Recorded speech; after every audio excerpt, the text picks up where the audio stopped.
능치 못하실 일 전혀 없네.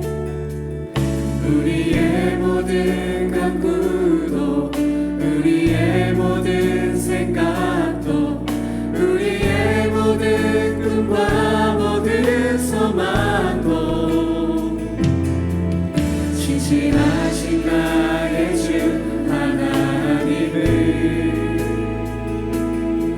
우리의 모든 괴로움 바꿀 수 있네. 불가능한 일을 행하시고 죽은 자를 일으키시니 그를 이길 자 아무도 없네. 주의 말씀 의지하여 깊은 곳에 금을 던져 오늘 그가 놀라운 일을 이루시는 것 보라. 주의 말씀 의지하여 믿음으로 금을 던져 믿는 자에게 능치 못함 없네.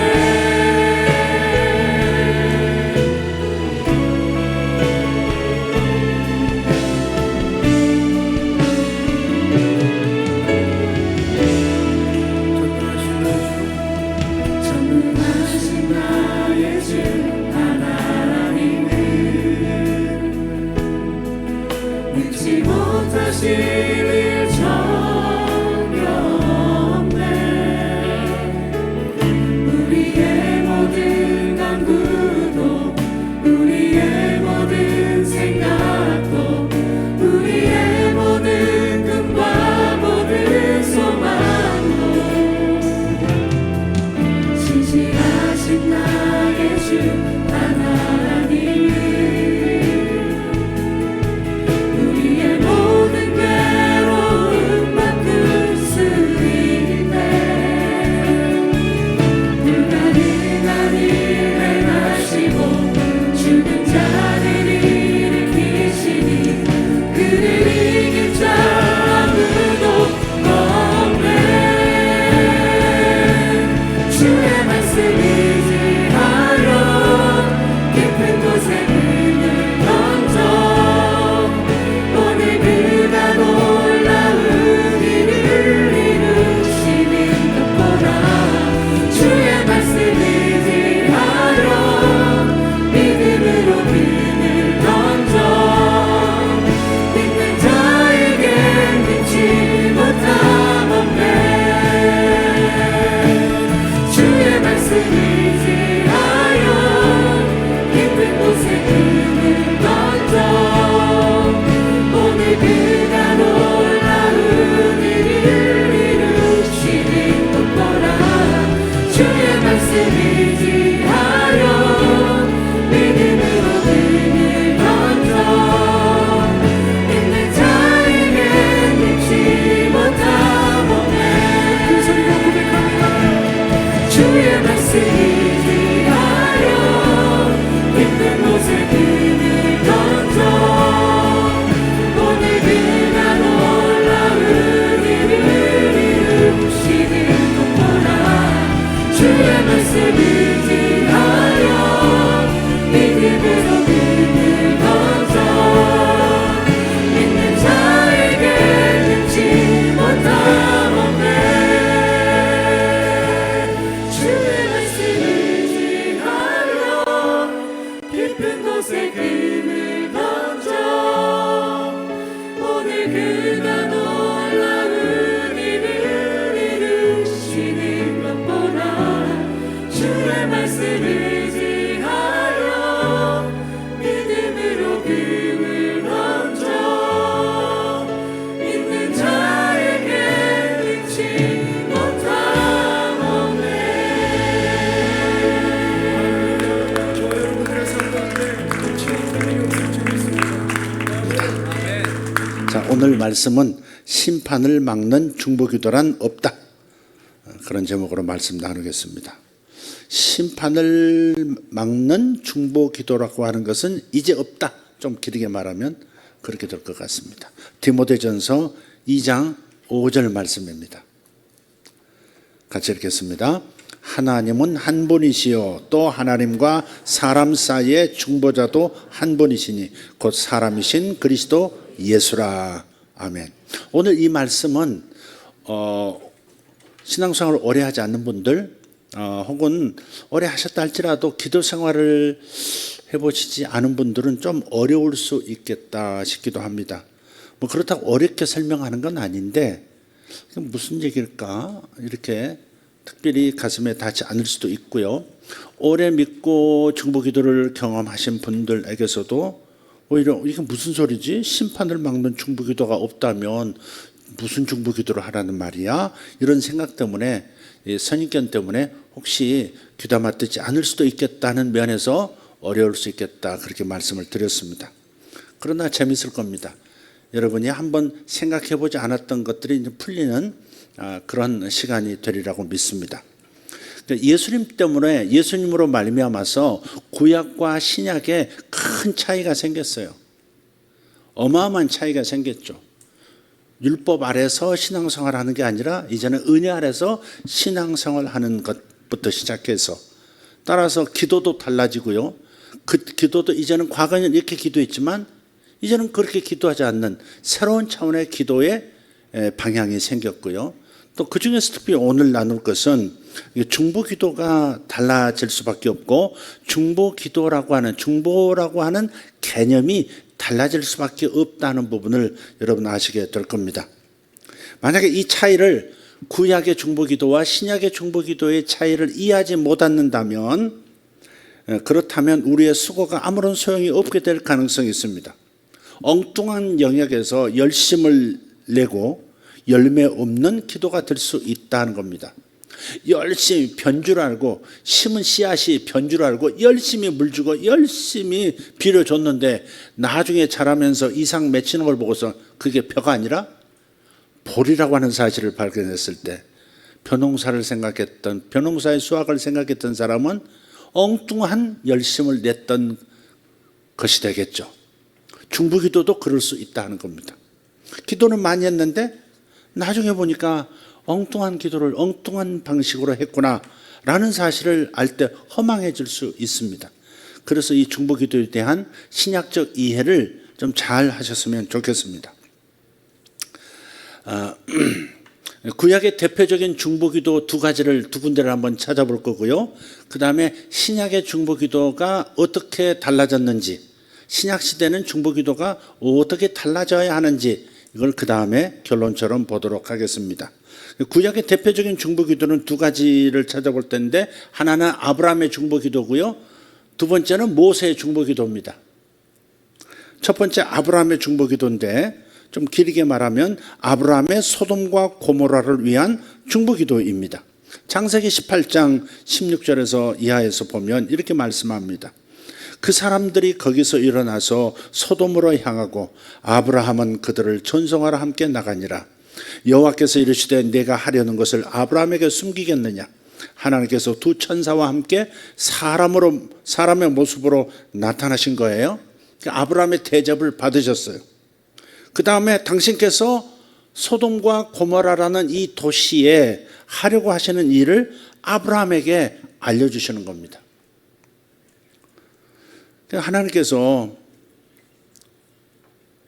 사람의 모습으로 오셨고 천사들도 사람의 모습으로 나타났죠. 그래서 여호와께서 소돔과 고모라에 대한 그 죄악으로 인한 부르짖음이 아주 크게 들렸고요. 그래서 그 죄악을 살펴보니까 죄악이 심히 크더라 하는 겁니다. 무겁더라 하는 겁니다. 그래서 이제 내가 내려가서 그 도시가 행한 것이 과연 나에게 들린 그대로 정말 죄악이 그대로 심각한지 그 부르짖음이 똑같은 건지 그렇지 않은지 내가 보고 알려하노라 그렇게 말씀하세요. 그러자 아브라함이 중보자의 자리로 갑니다. 하나님과 죄인 사이가 중보기도자의 자리죠.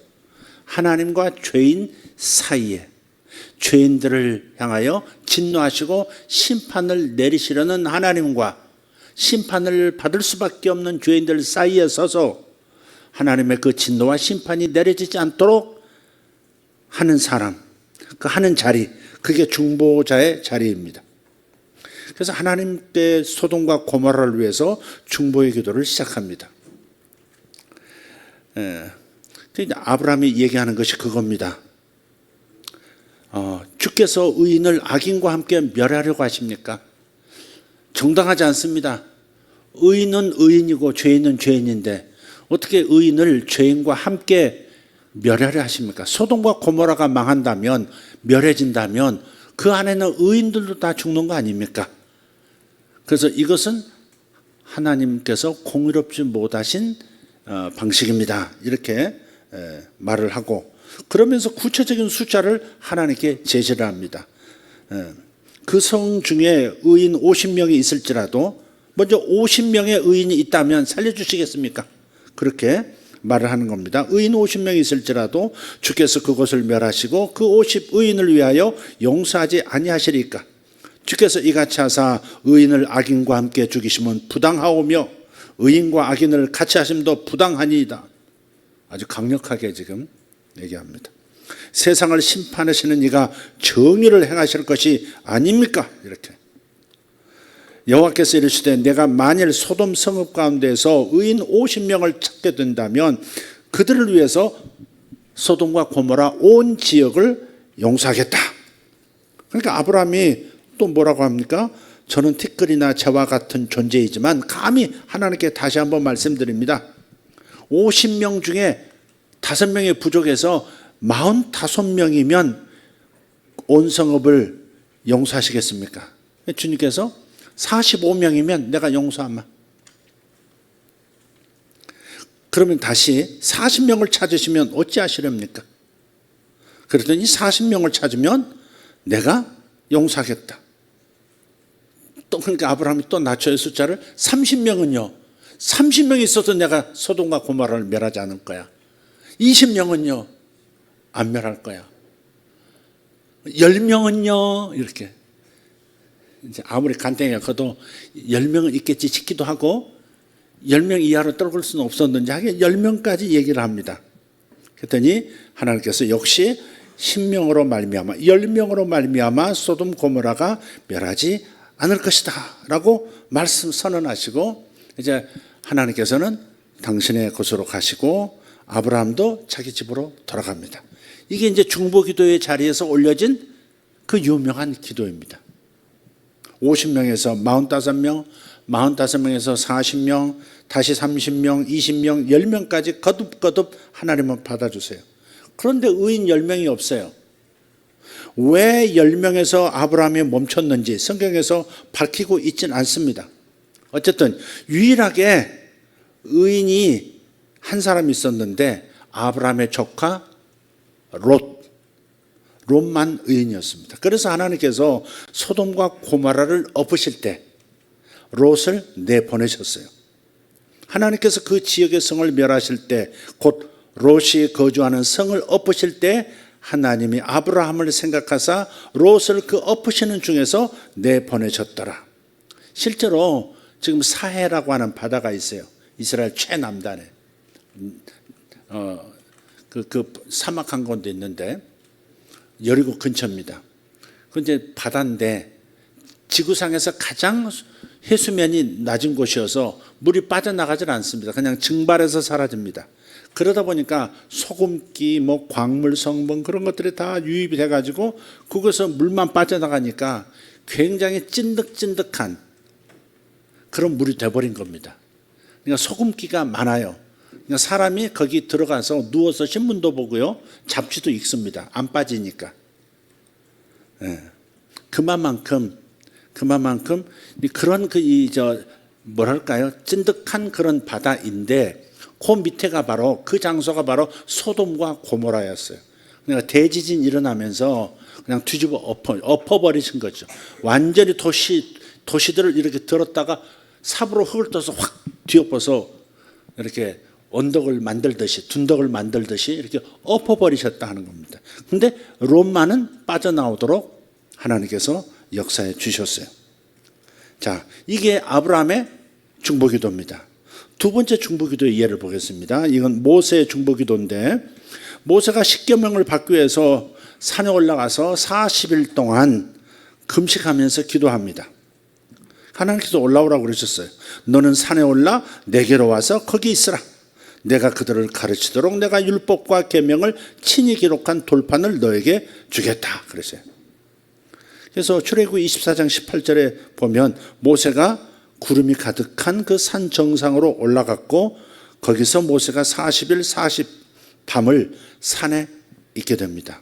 그런데 문제는 그동안에 이스라엘 백성들이 산 아래에서 모세가 안 보이니까 방만해지고 해이해져서 금송아지를 만들어 놓고 이게 바로 애굽에서 우리를 이끌어낸 여호와시다 이렇게 우상을 만들어 놓고 그 우상을 하나님이라고 하는 이런 타락한 이런 행태를 보입니다.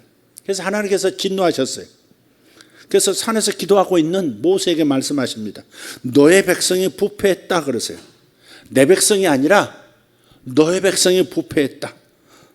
너의 백성이라고 말씀을 하시는 거예요. 출애굽기 32장 7절 8절에서 한번 읽어보도록 하겠습니다. 여호와께서 모세에게 이르시되 너는 내려가라. 네가 애굽 땅에서 인도하여 낸 네 백성이 부패하였도다.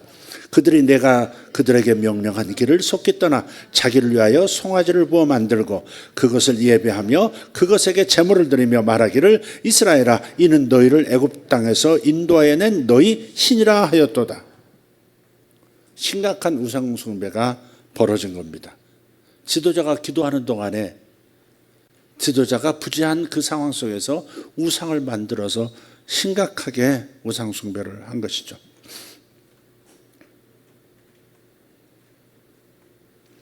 꼭 이와 같은 거예요. 자식 때문에 부부가 싸울 때가 있잖아요. 네 자식이 네가 낳은 자식이 저 모양이야. 당신이 어떻게 가르쳤길래 당신 애가 저래? 첫이 아니랄까 봐. 뭐 이러면서 이제 싸우잖아요. 부부간에 이제 자식 놓고 네 자식이다. 잘할 때는 내 새끼고 못하면 당신 자식이고 당신 자식이고 뭐 그런 것 같아. 꼭 부부싸움 하는 것 같아 지금. 네 백성이다. 네 백성이다. 네 백성이 부패했다. 아니면 당신 백성입니다. 당신께서 애굽에서 데리고 나오셔놓고 무슨 딴소리 하십니까? 어쨌든 공통분모는 이거예요. 하나님께서 말씀하신 거 이거예요. 내가 저들을 멸하고 대신에 너 한 사람을 통해서 내가 정말 의로운 한 국가를 건설하겠다. 그렇게 말씀하세요. 그들을 진멸하고 너를 큰 나라가 되게 하리라. 언뜻 보면 모세에게는 매우 매력적인 제안을 하나님이 하시는 겁니다. 네. 그죠? 매력적인 제안입니다. 하지만 이스라엘은 제 백성이 아니라 하나님 당신의 백성입니다라고 하면서 중보 기도를 시작합니다. 어떻게 애굽 땅에서 인도해 내신 주의 백성에게 진도하십니까? 진노하시나이까? 어찌하여 애굽 사람들이 이르기를 여호와 자기의 백성을 산에서 죽이고 지면에서 진멸하려는 악한 의도로 인도해 내었다고 말하게 하시려 하나이까? 그러니까 애굽 사람들이 그렇게 말할 거 아닙니까? 결국은 광야에서 죽이려고 이 신의 산에서 죽이려고 애굽에서 끄집어낸 그런 악한 신이라고 욕할 거 아니겠습니까? 그럼 주님의 이름의 명예가 어떻게 됩니까 지금? 이러면서 중보기도를 하는 겁니다. 주의 맹렬한 노를 그치시고 뜻을 돌이키사 주의 백성에게 이 화를 내리지 말아주세요. 이렇게. 근데 놀랍게도 이렇게 기도하는 모세의 그 중보를 들으시고 뜻을 돌이키시고 말씀하신 그 화를 백성들에게 내리지 않으시더라 하는 겁니다. 출애굽기 32장 14절에서 말씀해요. 여호와께서 뜻을 돌이키사 당신이 뜻을 세우셨는데 그 뜻을 다시 돌이켜서 말씀하신 화를 이스라엘 백성에게 내리시지 않더라 하는 겁니다. 이것이 중보기도의 능력입니다. 중보기도는 한 도시를 살리기도 하고요. 한 민족을 죽음에서 건져내시기도 합니다. 전능하신 하나님께서 육체를 가진 인간의 말을 듣고 뜻을 돌이키시는 겁니다. 조물주가 피조물에 불과한 인간의 말을 듣고 당신의 그 엄중한 뜻을 절대 돌이킬 수 없는 그 뜻을 돌이켜서 심판을 거두시더라 하는 거예요. 이런 점을 보면 진노와 심판의 하나님이 아니시더라는 겁니다. 진노하시고 심판하시는 것이 하나님의 본심이 아니시다 하는 것을 알 수 있어요. 사랑이 하나님의 참된 본성입니다. 요한일서 4장 8절 보면 사랑하지 아니하는 자는 하나님을 알지 못하나니 이는 하나님은 사랑이심이라 그랬어요. 그러니까 구약 시대이지만 그래도 하나님은 사랑의 하나님이시더라 하는 거죠. 예. 그런데 왜 중보 기도자들의 기도를 들으시고 당신의 진노를 멈추시는 것일까? 그래서 이유가 뭐예요? 하나님은 사랑이시기 때문에. 본래 죽이고 싶지 않고 멸하고 싶지 않으신 분이 바로 하나님의 본심이라 이 말. 니들 이 죄를 지었기 때문에 심판을 받아야 한다. 내 진도가 하늘 끝까지 닿았다. 이렇게 말씀하시지만 그 심판을 쏟아 부어서 저들을 멸하고 싶어 하지 않는 사랑의 하나님이시더라 하는 것을 우리는 알 수 있습니다. 그래서 에스겔서 33장 11절 말씀에 나는 악인들의 죽음을 기뻐하지 않는다 그랬습니다. 나는 악인들이 죽는 것을 기뻐하지 않는다. 나는 악인이 자신의 길에서 오히려 돌이켜 떠나 사는 것을 기뻐한다라고 하시는 겁니다. 한번 읽어봅시다. 하나님의 마음을 한번 읽어봅시다. 33장 에스겔 33장 11절입니다. 너는 그들에게 말하라. 주 여호와의 말씀이니라. 나의 삶을 두고 맹세하노니 나는 악인이 죽는 것을 기뻐하지 아니하고 악인이 그의 길에서 돌이켜 떠나 사는 것을 기뻐하노라. 이스라엘 족속아 돌이키라. 너희 악한 길에서 떠나라. 어찌 죽고자 하느냐 하셨다 하라. 할렐루야. 하나님의 본심은 진노와 심판이 아닌 거예요. 하나님의 본성의 핵심은 사랑이신 거예요. 이 말씀을 통해서 심판은 하나님의 본심이 아니라는 것 분명히 알기를 바라고요. 그래서 누군가가 하나님과 죄인들 사이에서 중보 기도를 하면 하나님은 죽이고 싶지 않고 멸하고 싶지 않으시던 당신의 그 본심, 가장 중심에 있는 이 본심을 이제 합법적으로 행할 수가 있게 되는 거죠. 누군가가 때리지 마세요. 불쌍하지 않습니까? 잘못했어요. 제가 대신 맡겠습니다. 이런 식으로 나오면 안 때리고 싶었던 그분께서 못 이긴 척 매를 내려놓는 거죠. 그게 하나님이시라는 거예요. 합법적으로 죄인들을 멸하지 않을 명분을 얻으시게 되는 거예요. 이것이 바로 구약의 중보기도입니다. 구약의 중보기도란 말을 명심하십시오. 구약의 중보기도의 예를 신약에서 그대로 적용하는 것은 사실 맞지는 않습니다.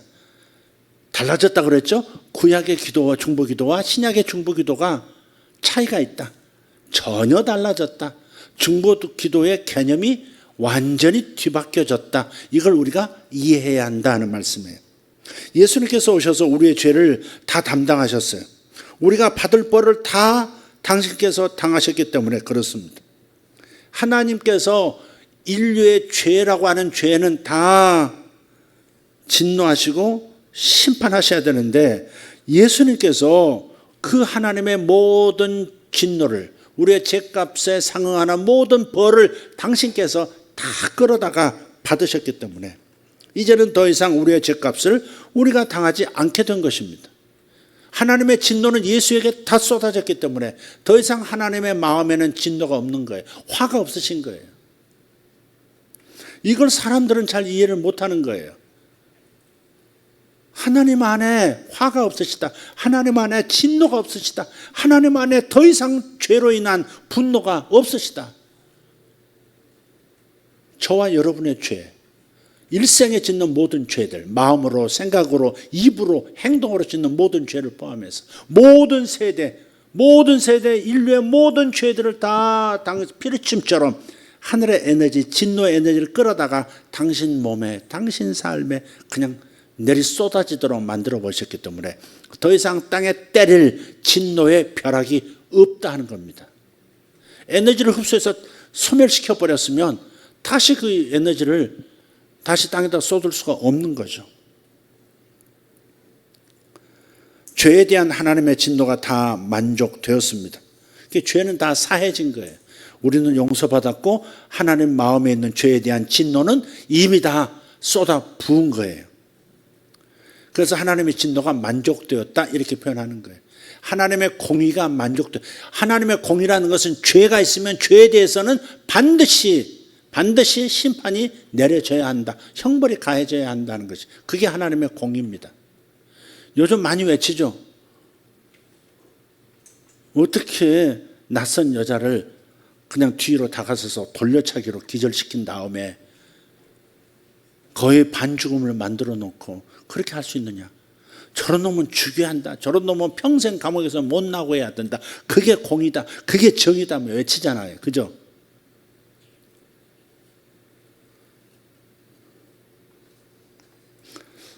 그런데 하나님에게는 이제는 예수님으로 말미암아 사람에 대한 분노가 하나도 남아있지 않으시다는 겁니다. 우리 예수님은 하나님과 사람 사이에 유일하고 완벽한 중보자가 되셨습니다. 그래서 하나님의 공의는 완벽하게 이루어졌습니다. 하나님의 진노는 완전히 풀어진 겁니다. 그래서 오늘 본문 디모데전서 2장 5절에 하나님은 한 분이시요 또 하나님과 사람 사이의 중보자도 한 분이시니 곧 사람이신 그리스도 예수라 그랬습니다. 여기 분명히 나와 있습니다. 하나님과 사람 사이의 중보자는 이제 오직 한 분뿐입니다. 구약적 개념에서 죄 때문에 하나님의 심판을 가로막아 설 중보기도자는 이제 더 이상 필요하지 않는 겁니다. 예수님께서 가장 완벽한 유일하시면서도 완벽한 중보자로 서 계시기 때문에 다른 중보기도자가 필요가 없다는 겁니다. 이걸 우리가 이해해야 합니다. 하나님과 사람 사이의 중보자도 한 분이세요. 한 분이세요. 오직 예수 그리스도 한 분뿐이세요. 아멘 합시다. 더 이상 하나님과 사람 사이의 중보자는 필요가 없게 됐어요. 하나님과 사람 사이에 모든 죄가 용서가 됐는데 왜 중보자가 또 필요하겠습니까? 죄가 용서가 됐고 그래서 더 이상 심판 내릴 일이 하나님 입장에서는 없는데 하나님의 분노를 막아서야 할 다른 중보자가 또 있을 이유가 없다 이 말이에요. 이것이 예수님께서 구약과 신약 사이에 이 엄청난 차이를 만드신 거예요. 구약은 옛 언약이죠. 구약 시대에는 죄에 대한 하나님의 진노가 만족되지 않았기 때문에 죄에 대해서는 심판을 막아서는 중보기도가 필요했었다.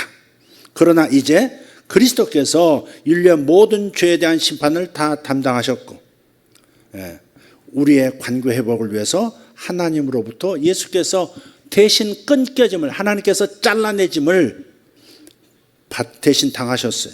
그래서 신약시대에는 오직 예수님께서 유일한 중보자가 되신다. 이 구도를 잘 이해하시기를 바라요. 인간 중보기도자는 이제 그 누구도 필요 없게 됐습니다. 죄에 대한 하나님의 심판은 완전히 끝나버린 걸 믿으시기를 바랍니다. 그런데 오늘날 아직도 많은 사람들이 하나님을 구약의 하나님으로 인식하면서 신약시대를 살아가고 있다는 사실입니다. 그래서 하나님의 심판을 막아서서 중보기도해야 한다고 주장합니다. 당신은 중보기도자입니다. 하나님과 사람 사이에서 하나님의 심판을 막아내야 할 중보기도자입니다. 이렇게 말하는 일들이 다반사로 일어나고 있다.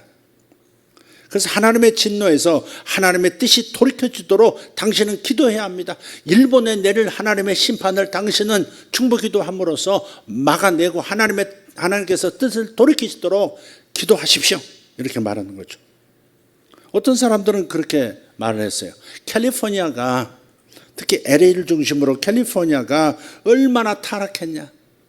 동성연애 판이다. 거기는 인간 타락의 모든 전형들을 다 보여주는 도시 주가 바로 캘리포니아고 LA다. 하나님의 심판이 LA와 캘리포니아 상공에 있다. 제가 중보기도에 대해서 공부하기 시작했을 때 들었던 주장이 이런 것들입니다. 그때 당시 중보기도를 가리키는 영적인 지도자들이라는 분들이 전부 미국 사람들이 대부분이었기 때문에 그래서 LA에 대해서, 캘리포니아에 대해서, 샌프란시스코에 대한 하나님의 심판이 임박했다고 그렇게 말하는, 그래서 그것을 막아내는 기도를 미국인들이 해야 된다고 그런 말들을 많이 했어요. 하나님께서 이 나라에 대한 심판을 쏟지 않으시도록 중보기도로 말려야 한다. 하나님을 말려야 한다. 그거였습니다. 아브라함도 막았지 않느냐, 모세도 막았지 않느냐, 하나님의 심판이 이 도시에 내리지 않도록 막아서야 한다. 중보기도자들이 일어나라 막 했단 말이에요. 심지어 이런 사람들도 있었어요. 우리 한국 안에서도 대한민국이 하나님의 은혜를 잊어버렸기 때문에 그 가난했던 시절, 그 기도하면서, 새벽 기도하면서, 산 기도하면서, 절에 기도하면서 그 겸손하게 하나님 앞에 꿇어 엎드려 이 나라의 부흥, 경제적 부흥, 영적 부흥을 위해서 기도했던 그 기도를 하나님 들어주셔서 대한민국이 세계 10위권 안에 들어서는, 선진국의 반열에 들어선 이 축복을 받았는데, 이제는 기도를 잃어버리고 이제는 오히려 더 물질 때문에 타락했기 때문에, 그래서 하나님께서는 북한을 들어서 다시 전쟁으로 심판을 내리시려고 한다. 곧 전쟁이 있을 것이다. 회개하라. 이런 메시지를 공공연하게 주장을 했습니다. 이렇게 껍벅하면 북한이 소환돼서 전쟁이 일어날 것이라는 주장을 해서 교회와 나라를 미혹했습니다. 하나님께서 자비를 베풀어 주시도록 대신 회개하면서 중보기도 하자. 저도 그렇게 가르쳤던 적이 있었어요. 저도 기도를 많이 했고요. 근데 정리하자면, 이것은 한마디로 말하자면 무슨 말과 같으냐면 예수님께서 이루어 주신 일을 인정하지 않는 것입니다. 이래서 심각한 겁니다. 예수께서 이루어 놓으신 일을, 그 복음을 부정하는 것입니다. 엄청난 죄고 미혹입니다. 우리가 나라와 민족을 위해서 오랫동안 기도하면서 이런 류의 신학으로, 기도 신학으로 미혹이 되었었습니다. 죄에 대한 하나님의 공의가 다 이루어졌다는 것은 알았으면서도요, 죄에 대한 하나님의 심판이 끝났다는 것은 믿지 않고 있었던 거예요. 다시, 저도 마찬가지예요. 죄에 대한 하나님의 공의가 다 이루어졌다, 십자가로 인해서 다 이루어졌다, 이건 받아들이고 이해하고 믿었으면서도 죄에 대한 하나님의 심판도 동시에 끝났다, 이것은 믿지 않고 있었다 하는 것이에요. 예수께서 이루신 공로를 인정하지 않는 겁니다. 죄로 인해서 하나님과 사람 사이에 생긴 틈을 막아설 한 사람을 찾으신다는 구약의 그 말씀을 붙들고 엄청나게 기도했습니다. 여러분도 기도했고 저도 오랜 시절 청년 때부터 얼마나 많이 기도했는지 몰라요. 나라를 위해서, 그 한 사람이 되기 위해서, 하나님과 이 대한민국 사이에, 죄 많은 대한민국 사이에 서서 절대 북한이 재침공하지 않도록 부르짖으며 기도했던 사람 중에 한 사람이 저입니다. 근데 생각해 보세요. 이제 우리는 새 언약 아래에 있습니다. 옛날 언약 안에서 살고 있는 하나님의 자녀들이 아닙니다. 새 언약 가운데 있는 우리는 더 이상 심판을 막아서는 기도를 하지 않아도 됩니다. 그런 기도를 할 필요가 없습니다. 중보자이신, 오직 한 분, 완벽한 중보자이신 그분께서 하나님과 인류 사이에 서 계시기 때문에 우리가 예수님을 도와드려야 할 어떤 것도 필요하지 않습니다. 여기 반전이 하나 있어요. 그렇다면 범죄한 사람하고 범죄한 나라를 위해서 더 이상 기도하지 않아도 되는가? 그렇지 않습니다. 답은 아니옵니다. 기도해야 합니다. 중보기도 해야 합니다. 그러나 내용이 달라요. 죄 때문에 하나님이 심판을 하지 않으신다, 혹은 죄를 범했다는 것이 하나님께는 아무런 문제가 되지 않는다, 이 사실을 먼저 생각해야 한다는 겁니다. 죄값을 예수께서 다 치르셨고, 따라서 이제 더 이상 하나님께서 내리실 심판이라는 건 없다. 이것을 이해하고 시작해야 합니다. 하나님은 모든 죄를 이미 다 사하셨기 때문에, 그러나 다 용서하셨지만 하나님과 우리 사이에는 문제가 없지만, 그러나 계속되는 죄는, 우리가 계속 죄를 짓는다면 마귀를 향해서 문을 활짝 열어주는 역할을 하게 된다라고 말씀드렸죠.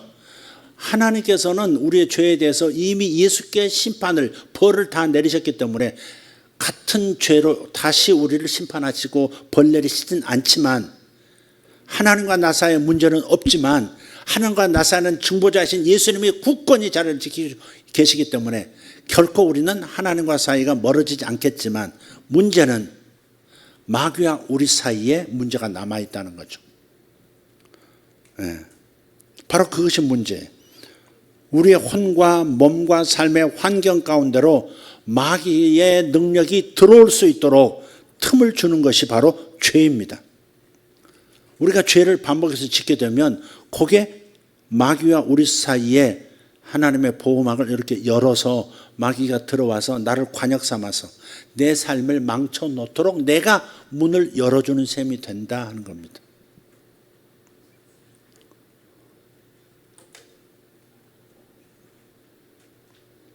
그래서 마귀가 하는 일이 뭐죠? 오직 한 가지뿐입니다.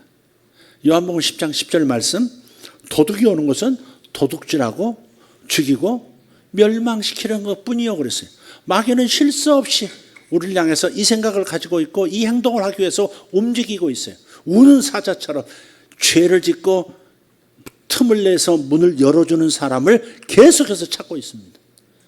만약에 누군가가 문을 열어주면 즉시 침투해서 자신이 가진 온갖 사악한 능력으로 나의 삶을 망가뜨릴 겁니다. 하나님과 우리 사이의 틈에는 오직 한 분 예수님께서 완벽하게 막고 계세요. 그러나 마귀와 나 사이의 틈은 어떻게 막을 것인가 하는 문제입니다. 죄는 마귀와 나 사이에 심각한 문제를 야기한다. 에베소서 4장 26절 27절을 보면 이런 말씀이 있어요. 분을 내어도 죄를 짓지 말며 해가 지도록 분을 품지 말고 마귀에게 틈을 주지 말라 그랬어요. 따라합시다. 마귀에게 틈을 주지 말자. 마귀에게 틈을 주지 말자. 예. 잠깐 일시적으로 무슨 어떤 충격 때문에 이렇게 화가 날 수도 있지만 어때요? 분을 내되 죄를 짓는 수준까지 가서는 안 된다 이거죠. 해가 지도록 하루가 다 저물어 가도록 분을 품고 잠에 들 때 그때는 이미 그 분이 죄가 돼버린 것이고 사탄에게 문을 열어준 거기 때문에 사탄은 역사하기 시작한다는 거죠. 그게 마귀에게 틈을 내주는 겁니다. 그러니까 저놈이 나를 배신했어. 저놈이 내 뒤통수를 쳤어. 저놈이 내 앞길을 막았어. 저놈이 내 성공을 막았어. 저놈이 내 승진을 막았어. 저놈이 그렇게 하다가 어떻게 돼요? 그게 마귀에게 틈을 내줌으로써 마귀가 들어와서 마음껏 내 삶을 성공적인 삶을 살지 못하도록, 행복하지 못하도록, 일이 잘 되지 못하도록, 승진하지 못하도록 파괴해버린다는 거예요. 그러니까 분을 낸다는 것이 심각한 죄인 거죠. 세상의 정의로 말하면 인간관계 속에서 저놈이 분노 유발자야. 저놈이 나쁜 일 했는데 어떻게 저놈을 내가 용서하라고. 난 용서 못해. 나 이 화를 나 참을 수가 없어. 저놈은 망가져야 돼. 내가 망가진 것보다 10배는 망가져야 돼. 이렇게 생각을 하고 분을 품고 있다면, 그렇다면 마귀에게 어서 옵시오. 어디로 모실까 합시오. 하는 것과 똑같다 이 말이에요. 성경에 나와 있습니다. 카인에게 하나님께서 말씀하셨어요. 네가 분을 내면 어찌 미뇨. 아니 분을 낼 만한 뭐가 있었지. 하나님이 자기 제사를 안 받아주셨으니까, 내 기도를 응답 안 해주셨으니까 화가 날 만도 하지. 이해가 가. 근데 네가 분을 내면 어찌 미뇨. 그렇게 말씀하시면서 네가 죄를 지으면, 네가 분을 계속 그렇게 품고 있으면 죄가 물 앞에서 엎드려 기다린다 그러셨어요. 어서 타십시오. 어디로 모실까 합시오. 도적질로 모실까 합시오. 멸망으로 모실까 합시오. 죽음으로 모실까 합시오. 이렇게 돼버린다 이 말이에요. 그래서 분낸다고 하는 것이 마귀를 초청하는 그런 틈이 된다 하는 거죠. 그래서 용서하면서 살아야 되는 거예요. 그래서 용서하면서 살아야 되는 거예요. 이걸 못하면, 이게 용서 잘하는 사람이 예수님을 꼭 닮은 사람입니다. 예수님과 마음이 일치하는 사람은 어떤 사람이냐? 언제든지 용서해 주려고 하는 사람. 왜? 예수님이 용서 전문가시잖아요. 내가 이렇게 했으니 너희도 이렇게 하라 말씀하시잖아요. 내가 하는 일을 믿는 자는 내가 하는 일을 저도 할 것이고 이보다 더 큰 것도 하리라 속에 기적을 일으키고 치유를 일으키는 것만 있겠습니까? 용서하는 것도 있는 거죠. 내가 용서한 것처럼 너도 용서할 수 있게 될 것이다. 아니, 나보다 더 큰 억울함에도 너는 용서할 수 있는 능력을 발휘하게 될 것이다. 성령이 임하시면 그렇게 된다는 거죠. 이건 사실 나를 이제 여지껏은 어려움 당했지만 앞으로는 어려움 당하지 않고 사탄이 역사할 수 없도록 문을 다시 확 닫아버리고 울타리 굳건하게 세워버리는 것과 같다는 겁니다. 그러면 누가 역사해요? 마귀가 역사하는 게 아니라, 도적이 역사하는 게 아니라 양으로 생명을 얻게 하고 더 풍성히 얻게 하시는 주님이 역사하시는 거죠. 그때부터 주님이 역사하시는 거예요. 어떤 분은 응답이 더디 오고 응답 그렇게 기도 많이 했는데 그렇게 응답이 안 오던 분들은 한번 생각해 보세요. 용서하지 않은 게 있으면, 분노하고 용서하지 않은 게 있으면 그걸 빨리 해결해 버리시면 그 다음부터 도적이 역사하지 못하고 누가 역사해요? 생명을 주시고 풍성히 주시는 그분이 드디어 역사하시는 합법적인 기회를 드리는 겁니다. 그게 할렐루야. 저는 믿습니다. 그렇게 용서하면서 갈 수 있는 사람이라면 그 다음 스텝은요, 복입니다. 복밖에 받을 게 뭐 더 있습니까? 여지껏 도적질 당했어도, 내가 차지할 것을 다 도적질 당했어도 이제는 더 이상 도적질 당하지 않을 것이고 더 이상 사망의 고통에 시달리지 않을 것이다. 멸망의 두려움에 빠지지 않을 것이다. 할렐루야. 아멘. 그렇습니다. 그래서 우리가 생각할 것은 뭐냐? 죄로 인해서 당하는 고통은요, 하나님께로부터 오는 것이 아닙니다. 신자들에게 오는 죄로 인한 고통은 하나님께로부터 오는 것이 아니다. 누구에게서 오느냐? 마귀로부터 오는 고통입니다. 하나님은 더 이상 심판하실 이유가 없고 화날 일이 없고 진노를 나타낼 이유가 없으시기 때문에, 끝나버리셨기 때문에 더 이상 우리에게 고통을 주시지 않아요. 어떤 분은 병실에 누워가지고 그렇게 기도합니다. 믿음이 좋다는 장로님 누워가지고, 목사님, 하나님이 나에게 뭘 깨닫게 하시려고 이 병을 주셨을까요? 이렇게. 하나님은 병 주고 약 주는 분 아닙니다. 그런 고통은 하나님 주신 게 아닙니다. 내 죄 때문이라 할지라도 하나님이 나를 벌하신 게 아닙니다. 벌은 다 끝났습니다. 예수님께서 다 이루셨다 그랬잖아요. 요한복음 19장 30절 다 이뤘다. 이게 뭐예요? 모든 나의 앞으로 나를 믿고 구원받을 백성들의 모든 죄값을 내가 다 이미 청산했다. 더 이상 이제 나를 따르는 자들에게 하나님의 진노는 나타나지 않는다. 하나님은 분노가 사라지셨다. 다 이뤘다. 피니시! 그러신 거예요. 이걸 정말 이해해야 삶을 이해할 수가, 제대로 해석할 수가 있죠. 내가 왜 성공 못하느냐? 내가 왜 내 자리를 못 차지하느냐? 내가 왜 합격 못하냐? 내가 왜 승진 못하냐? 이런 것들, 하나님은 왜 나에게 이런 일을, 그게 아니라는 거죠. 그런 인생에 형통하지 못한 고통이 오는 것은 하나님께로부터 오는 것이 아니라 마귀가 나에게 역사하는 것이죠. 자기 잘못이든 마귀가 역사하든 그것이지 하나님께로부터 오는 것은 없다 이 말이에요. 아멘. 이거에 대한 이해를 분명히 해서 하나님께 모욕을 들여서는 안 돼요. 하나님께 탓을 해서는 안 됩니다. 자기가 마귀에게 무슨 문을 열어줬는가 이걸 생각하고 빨리 닫아야지. 그게 회개예요. 눈물 질리지 않은 게 회개 아니라 빨리 자기가 잘못 행동했던 것, 내가 죄를 졌던 것으로부터 빨리 돌이켜서 죄를 짓지 않는 그러한 삶으로 빨리 돌아오면 됩니다. 그러면 그때부터 마귀 역사는 끝나는 거예요. 나에게 들어와서, 내 삶에 들어와서 나의 삶을 망가뜨릴 아무런 근거가 없는 거예요. 오직 역사하시는 분은 이제 하나님만 역사하시는 겁니다. 여기서 분명하게 진리를 깨닫지 못하면 혼돈 속에서 하나님과 관계도 무너져요. 하나님 왜 나에게 이러십니까? 내가 얼마나 충성했는데 이러십니까?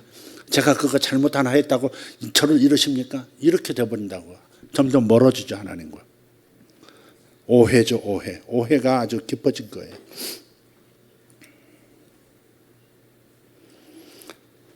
마귀와 범죄한 사람 사이에 생긴 틈은 누가 처리해 줄 수 있을까요? 하나님과 나 사이에 생긴 틈을 메꿔주는 분은 누구시라고요? 예수님 한 분, 오직 그분이 가장 완벽한 방식으로 십자가와 부활을 통해서 완벽하게 막아주셨어요. 하나님과 완벽하게 연합하게 해주셨고, 할렐루야. 근데 마귀와 나 사이에 생긴 틈은 누가 막아줄 수 있겠는가? 누가 처리해 줄 수 있겠는가? 여기에 이제 우리의 이제 구체적인 답이 되겠어요. 범죄한 사람을 위한 권세가 모든 성도에게 있어요. 이걸 또 이해하셔야 돼요. 죄로 인해서 하나님의 심판을 막는 기도는 이제 필요가 없지만, 그런 중보 기도는 필요가 없지만, 사탄에게 열어준 틈을 막고 사탄의 공격을 막는 기도는 모든 성도들이 할 수 있다는 겁니다. 그것이 모든 성도에게 주어진 죄를 사하는 기도입니다. 요한복음 20장 3절입니다. 23절입니다. 중요하니까 전부 한번 찾아서 읽어보십시다. 너희가 누구의 죄든지 사하면 사하여질 것이요, 누구의 죄든지 그대로 두면 그대로 있으리라 하시니라. 내가 누구의 죄든지 사하면 사하여질 것이요, 그렇게 말씀하신 게 아니에요. 예수께서 누구의 죄든지 사하면 사하여질 것이요, 그렇게 말씀하신 게 아니에요.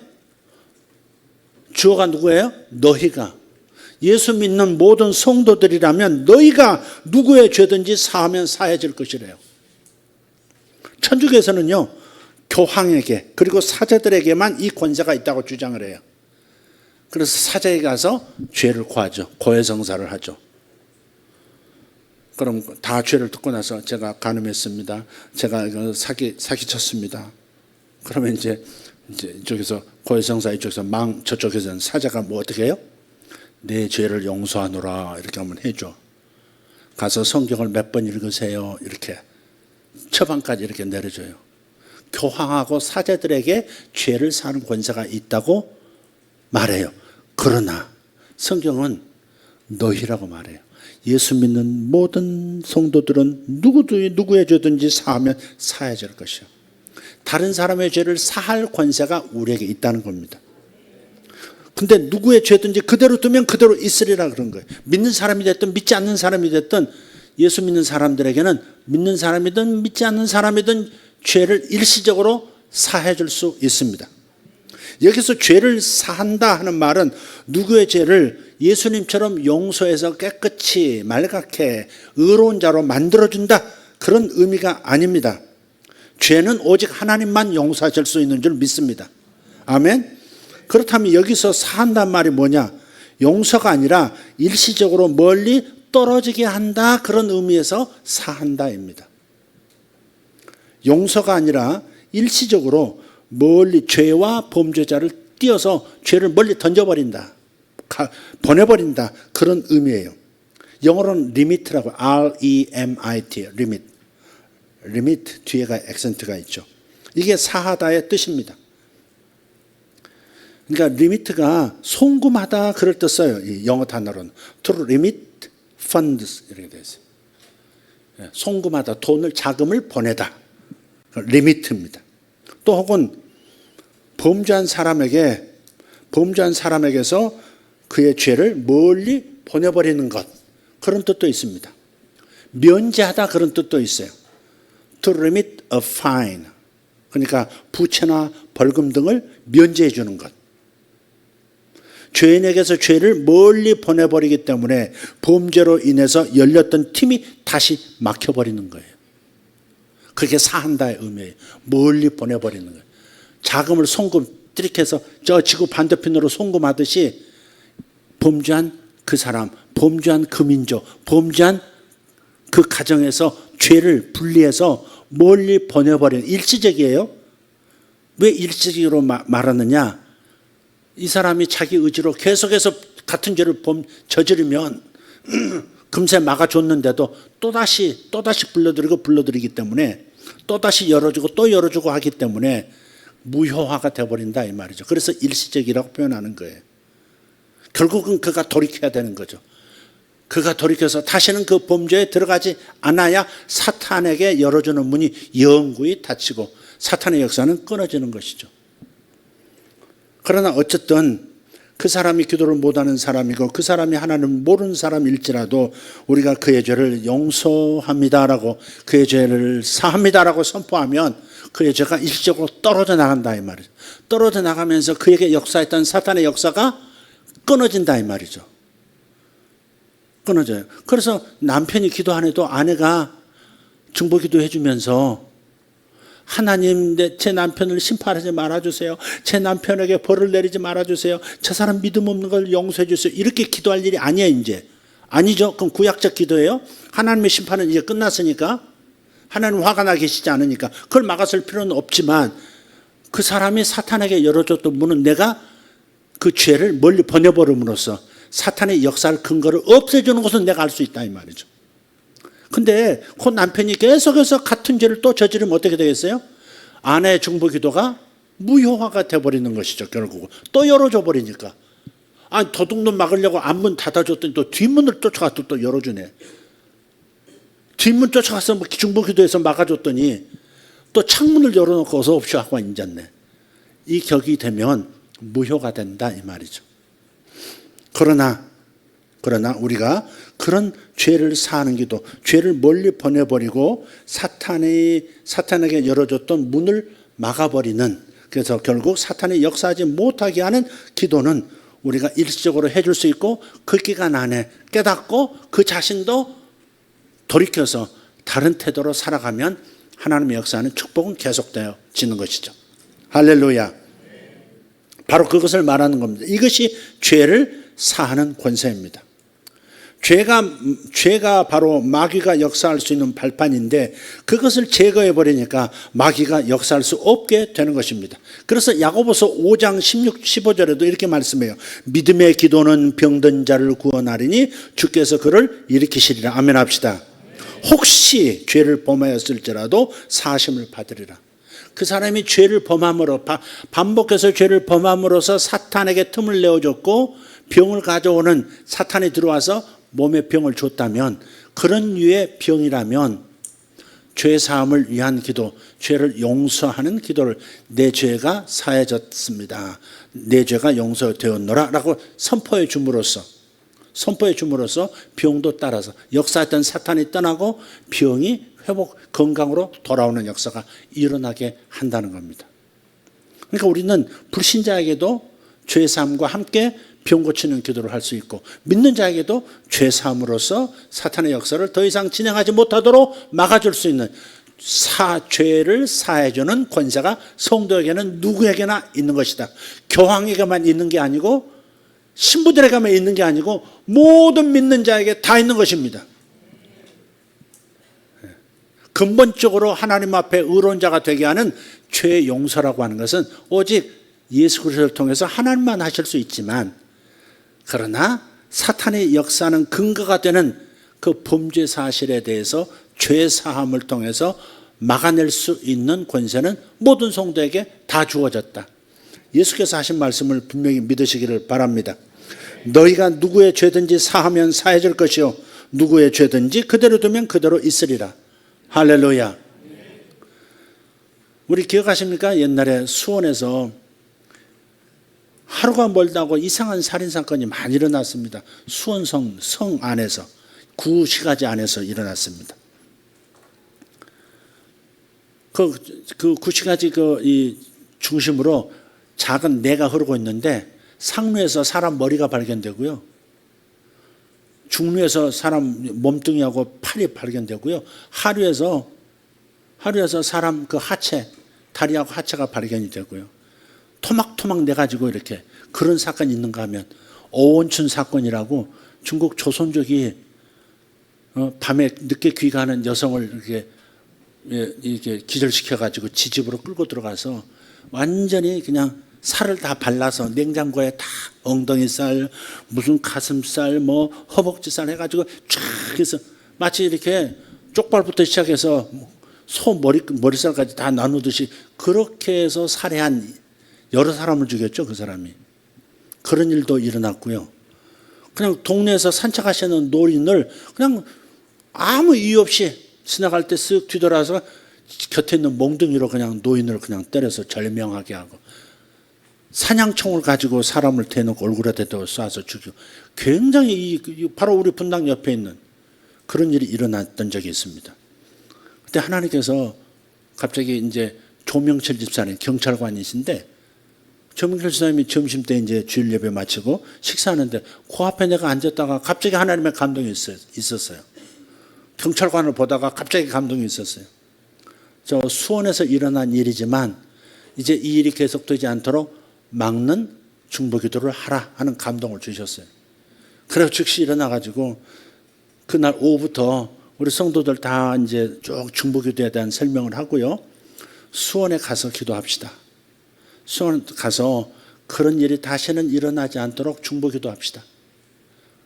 사탄에게 저들이 뭔가 틈을 줬는데 그 틈을 우리가 메꿉시다. 해서요.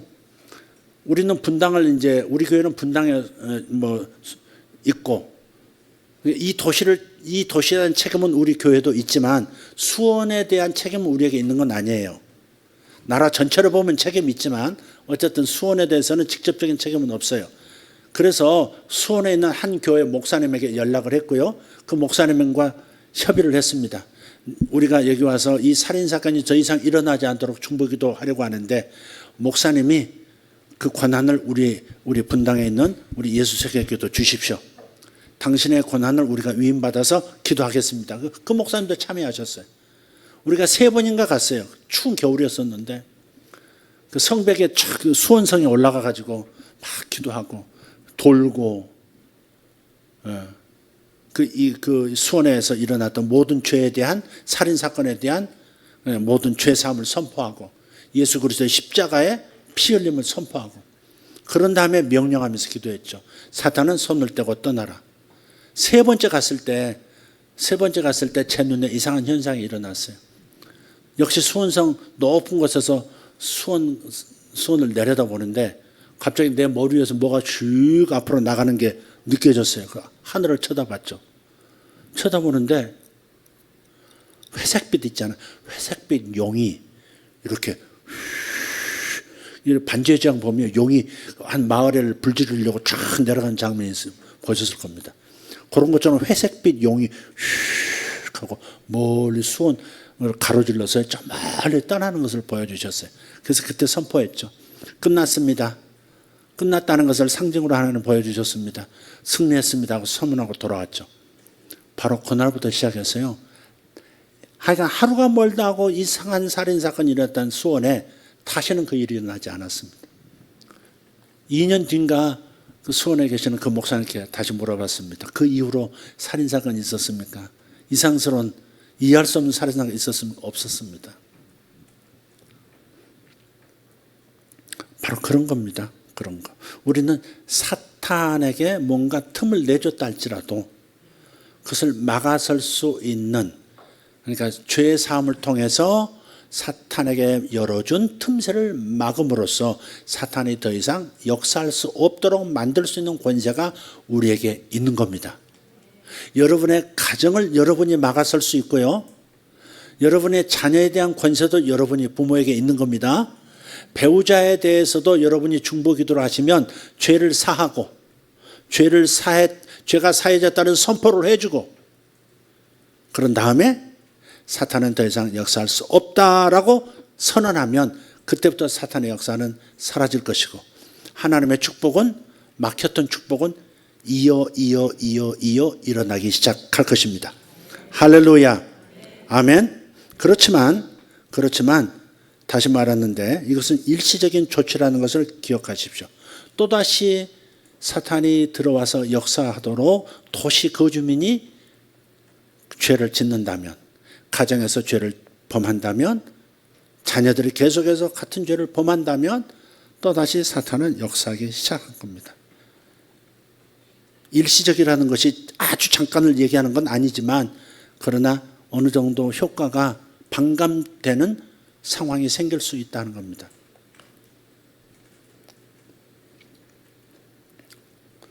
이제 이렇게 기도해야 되겠죠. 부모가 자녀를 위해서 중보기도를 함으로써 사탄의 역사를 막을 수 있으려면 주님, 아들의 죄를 용서해 주세요. 우리 딸이 저지르는 저 죄를 주님 벌하지 마세요. 이렇게 기도하는 것은 틀렸고요. 하나님 용서해 주심을 감사합니다.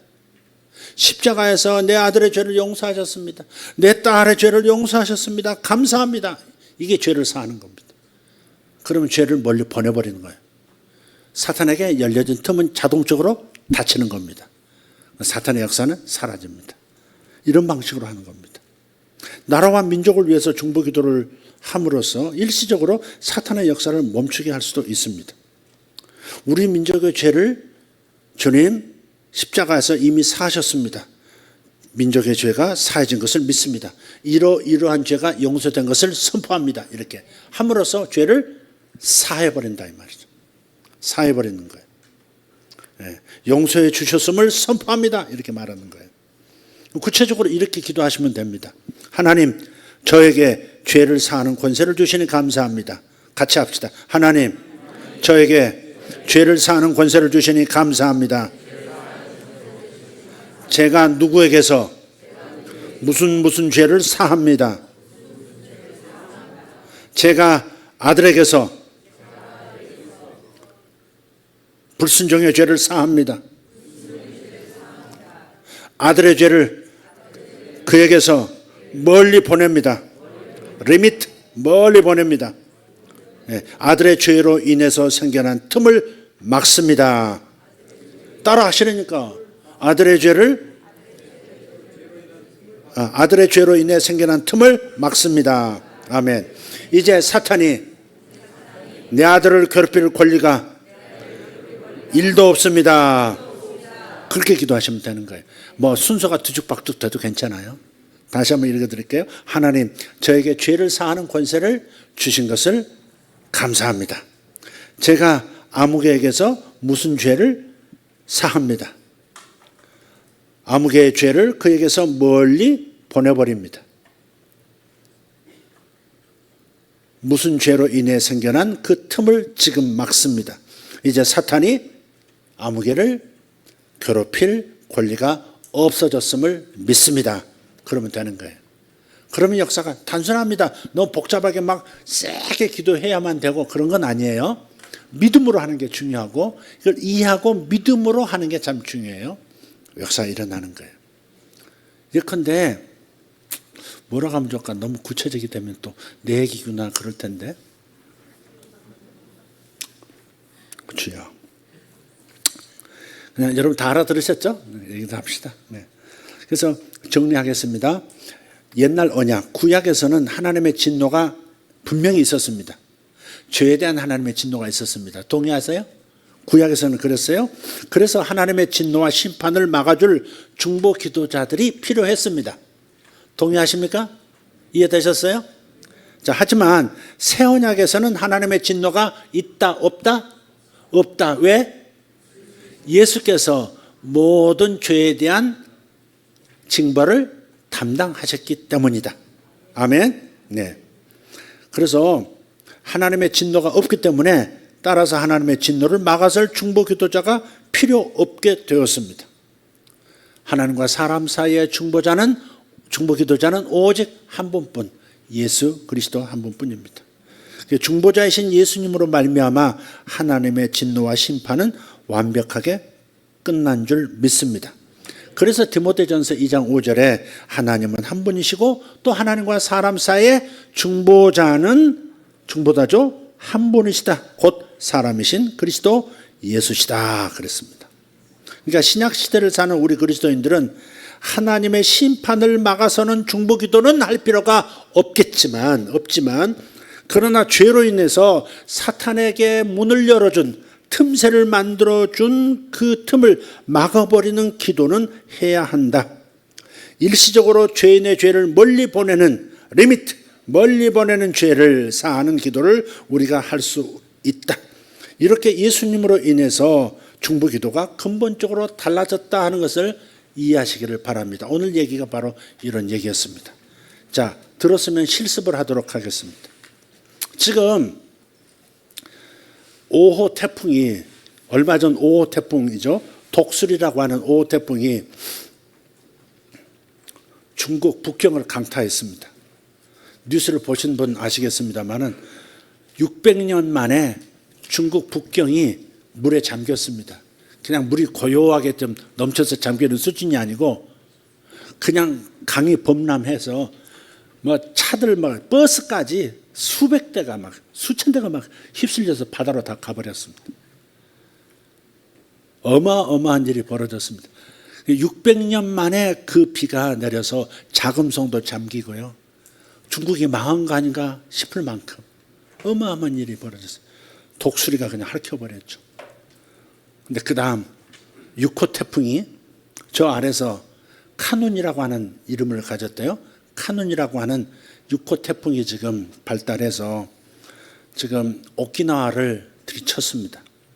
대만 쪽으로 가다 이렇게 그게 어디로 가려고 했냐면 다시 중국 상해 쪽으로 진입을 하려고 하다가 갑자기 방향을 꺾어가지고 오키나와를 지금 들이쳤어요. 일본 최남단이죠. 대만에서 가까운 그 오키나와를 덮쳐가지고 뭐 시속만 60m, 초속 60m 강풍이 불고요.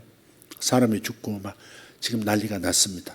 근데 그게 지금 예상하는 것은 쭉 올라와서 규슈 지방, 일본 규슈 지방 있는 데까지 올라와서 여기에 서해 쪽으로 빠질 건지 한반도 그러니까 대한민국 관통할 건지 아니면 동해 쪽으로 갈 건지 아니면 저 일본 동해로 빠져서 이렇게 갈지 그 며칠 있다 봐야 안답니다.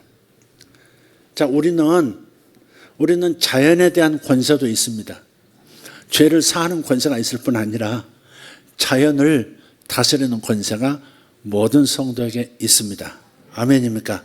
그래서 로마서 8장에 보면 모든 피조물들이 하나님의 아들들이 나타나기를 기다린다 그랬습니다. 그러니까 자연을 관리함으로써 자연도 다스림으로써 자연도 피해가 적고 사람에게도 피해가 적게 만드는 그런 권세를 사용할 줄 아는 하나님의 아들들이 나타나기를 기다리고 있다 하는 겁니다.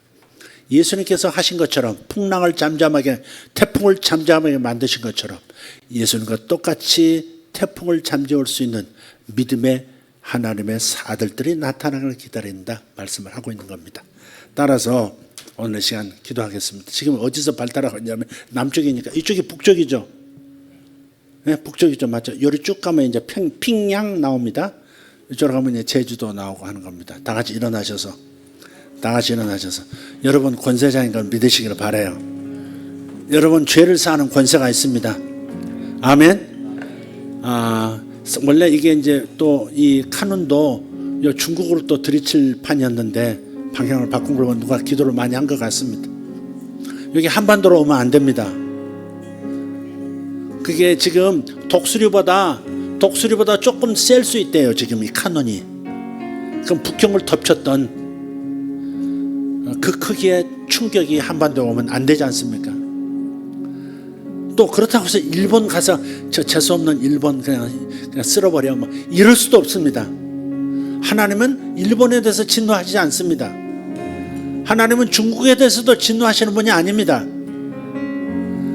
중국 사람들이 죄를 범함으로써 마귀에게 역사할 틈을 주고 자연이 사람들을 토해내는 그런 엄청난 수준의 재해를 일으키게 할 수는 있습니다만은 하나님은 중국에 대해서 분노하지 않으십니다. 하나님은 북한에 대해서도 하나님은 일본에 대해서도 분노하시는 분이 아닙니다. 그 모든 죄값을 예수께서 다 가지고 가셨고 당신께서 십자가에서 다 당하시고 처리하셨기 때문에 하나님이 인간 되어 다 당하셨다는 것은 인간으로서 당하셨지만 그러나 하나님도 같이 당하신 겁니다. 그래서 성경에 하나님의 피값으로 사신 교회라 그런 거예요. 인간이 피를 흘렸는데 사실 예수님은 하나님이시기 때문에 하나님의 피라고 얘기한 겁니다. 하나님의 피이기 때문에 모든 세대, 과거, 미래, 앞으로 태어날 종족들의 죄까지 다 용서할 수 있는 겁니다. 시간을 초월해 계시는 하나님의 피이기 때문에 예수 한 분이 흘리신 피가 모든 인류에게, 모든 세대에게 다 적용되는 겁니다. 인간의 피이기 때문에 인간을 대신해서 흘리실 수 있는 자격 있는 피이고 동시에 하나님의 피이기 때문에 어떤 사람도 적용할 수 있는 피가 된 것입니다. 아멘. 그래서 일본의 죄도 어떤 분이 그러시잖아요. 일본이 지금 벌을 쌓고 있는 것 같다고. 근데 그 말도 맞을 수는 있지만 하나님의 눈에는 그 죄가 보이지 않습니다. 이미 다 감당하셨고 일본에 대한 징계는 예수께서 다 가져가셨습니다. 우리 대한민국의 죄도 다 가져가셨습니다. 예수 그리스도 이름으로 대한민국의 죄가 사해진 것을 믿습니다. 마약을 청소년들이 받아들인 죄도 사해진 것을 예수 이름으로 선포합니다. 나만이 교만해지고 경제적으로 잘 산다고 해서 오만해지고 하나님을 멀리하는 죄를 가졌던 것, 그 죄도 사해진 것을 예수 이름으로 선포합니다. 북한의 죄도 사해진 것을 선포합니다. 일본의 죄도 사해진 것을 선포합니다. 그 오염된 물을 어쩔 수 없다고 하지만 그러나 청정 바다에 그냥 방류하는 그 죄도 이미 용서하신 것을 선포합니다.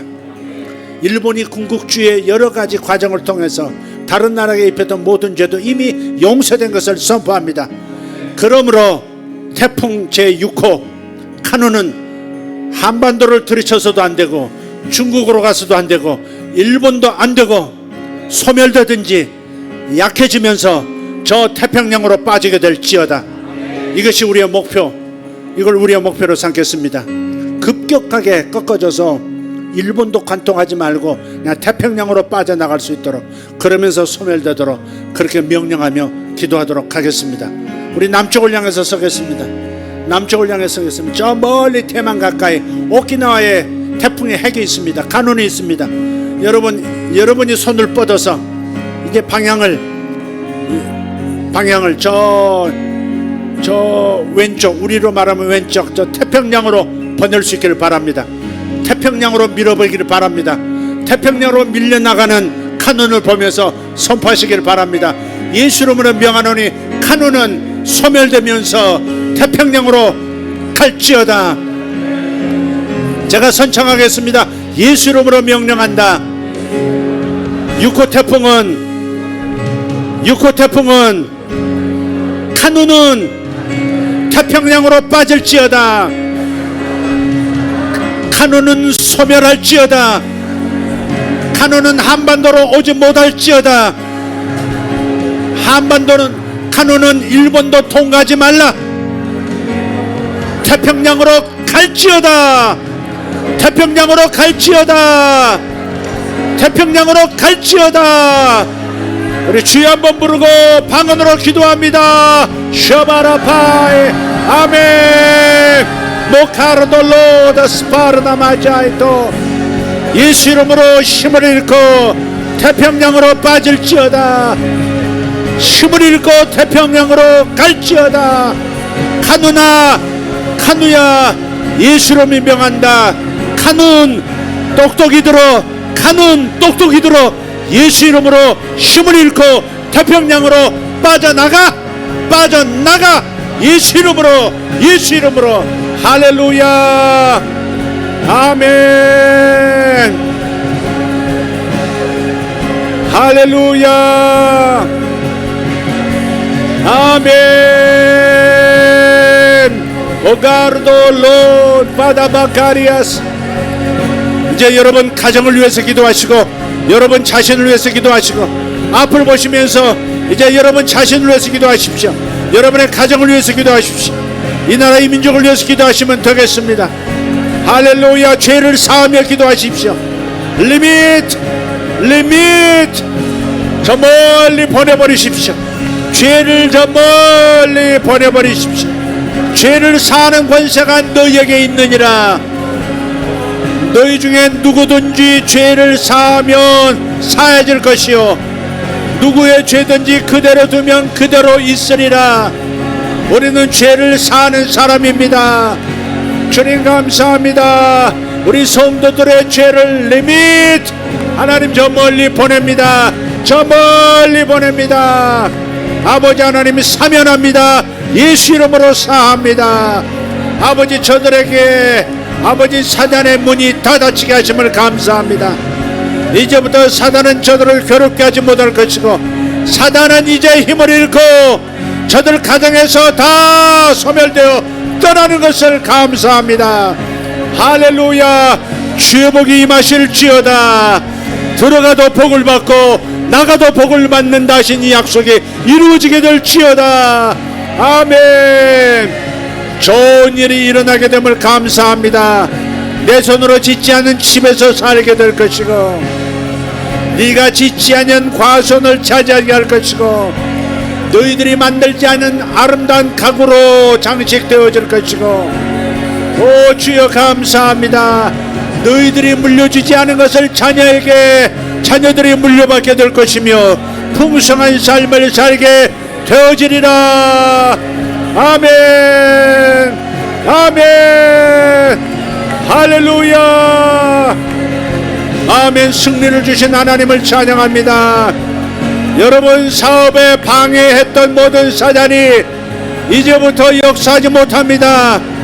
여러분의 일터에서 역사하던 사단은 더 이상 역사하지 못합니다. 사단아 괴롭게 못하리라. 영원히 떠나고 다시 돌아오지 말라. 주님 감사합니다. 우리의 죄를 사하신 하나님을 찬양합니다. 저의 죄를 사하신 주님을 찬양합니다. 아버지 하나님 밀렸던 복이 나타나게 하시옵소서. 감사합니다. 밀렸던 복이 나타나게 하심을 감사합니다. 주님을 찬양합니다. 주님을 찬양합니다. 할렐루야 할렐루야 할렐루야. 오라다바가리오 도로스파라다냐르곤스 엔자일렌자르고 로토고르간노르다시아라바텐. 아멘. 주여 감사합니다. 아멘. 주여 감사합니다. 대한민국을 사랑하신 하나님을 찬양합니다. 일본을 사랑하시고 불쌍히 여기신 하나님을 찬양합니다. 주님 중국을 긍휼히 여겨 주시옵소서. 중국을 긍휼히 여겨 주시옵소서.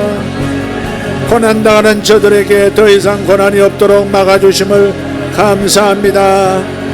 주여 감사합니다. 아버지 하나님 러시아의 죄를 예수 이름으로 사합니다. 예수 이름으로 러시아의 죄를 사합니다. 러시아를 축복합니다. 우크라이나를 축복합니다. 아버지 전쟁을 일으킨 죄를 예수 이름으로 사합니다. 아버지 저들에게 하나님 축복을 선포합니다. 러시아에게 두려움이 없게 하여 주시옵고 전쟁을 멈출 용기를 주심을 감사합니다. 하나님이 역사하시니 감사합니다. 푸틴에게 두려움이 사라지게 하심을 감사합니다. 아버지 푸틴에게 역사했던 사단을 이제 하나님 예수 이름으로 파쇄합니다. 사탄에게 내어준 틈을 열어준 문을 닫습니다. 주님 푸틴에게 자유를 선포합니다. 러시아가 두려움에서 벗어날 것을 선포합니다.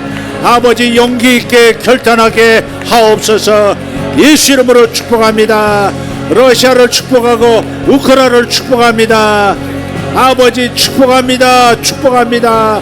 오라파티코 러시아라디알라바할레바 올라비알라바칼리소르라덴타이. 하나님 러시아와 우크라이나를 축복합니다. 축복합니다. 축복합니다. 축복합니다. 감사합니다. 아버지 하나님 북한을 축복합니다. 북한을 축복합니다. 지도자들을 축복하고 모두를 축복합니다. 주님 감사합니다. 대한민국의 죄를 사하신 주님 찬양하고 감사합니다. 우리를 하나님이 용서하시고 완전케 하신 하나님을 찬양합니다. 주님의 진노가 영원히 사라지게 하심을 감사합니다. 우리는 복받을 것밖에 없습니다. 율법의 저주가 우리에게 없습니다. 오직 주의 복이 우리에게 있을 뿐입니다. 주님 감사합니다. 주님 감사합니다. 대한민국과 이스라엘이 방산에서 하나가 된 것을 감사합니다. 이스라엘과 대한민국이 아버지 하나님 방산업에서 완벽하게 형제가 된 것을 감사하고 다른 영역에서도 하나가 되기를 주께서 역사하시니 감사합니다. 주님 감사합니다. 이스라엘과 대한민국이 형제국가가 될지어다. 아멘. 할렐루야. 감사합니다. 감사합니다. 우리 하나님을 찬양합니다. 우리 하나님을 찬양합니다. 감사합니다.